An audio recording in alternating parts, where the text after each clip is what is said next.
Penukaran uang pecahan mulai dibuka oleh seluruh perbankan guna memenuhi kebutuhan masyarakat. Kali ini bertempat di lapangan parkir Jembatan Ampera. Pembukaan dilakukan langsung Kepala Perwakilan Bank Indonesia Provinsi Sumsel, Yunita Resmisari, didampingi oleh perwakilan 13 perbankan yang ikut berpartisipasi. Kepala Perwakilan Bank Indonesia Provinsi Sumatera Selatan, Yunita Resmisari, mengatakan di tahun 2019 pihaknya menyiapkan 11 triliun rupiah uang pecahan untuk memenuhi 7,3 triliun rupiah proyeksi perbankan. Maksimal setiap transaksi sebesar Rp3.900.000 per orang. Dengan membawa EKTP sebagai syarat penukaran, pihaknya juga menyiapkan kas keliling yang diperuntukkan untuk wilayah pelosok sehingga kebutuhan akan uang pecahan ini dapat merata setiap wilayah.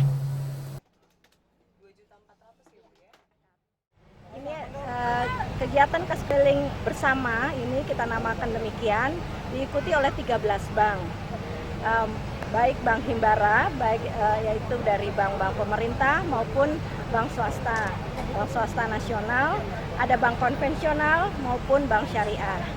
Dengan secara bersama-sama seperti ini, masyarakat sehingga mengetahui mau kemana untuk menukarkan uangnya. Kita mengambil tempat di wilayah ini adalah supaya mudah dijangkau oleh masyarakat, dekat dengan pusat retail tradisional yaitu Pasar 16 Ilir, dekat dengan alat sehingga diharapkan masyarakat dapat semakin mudah mendapatkan uang pecahan kecil yang diinginkan.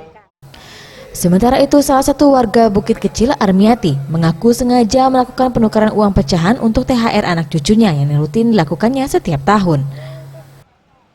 Selanjutnya ke Bank Permata. Sengaja disiapkan untuk ini. Untuk apa, Bu? Hah? Rencana untuk apa? Ya untuk hadiah THR, bagi-bagikan dengan anak cucu, dengan tetangga juga ada. Nominal berapa yang ditukar? Nominal berapa yang ditukar? Yang ditukar ini 3,5 juta. Yang 20 ribuan, 10 ribuan, 5 ribu dan 2 ribu.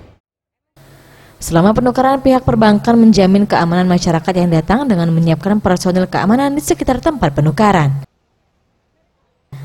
Tim Liputan Sriwijaya TV.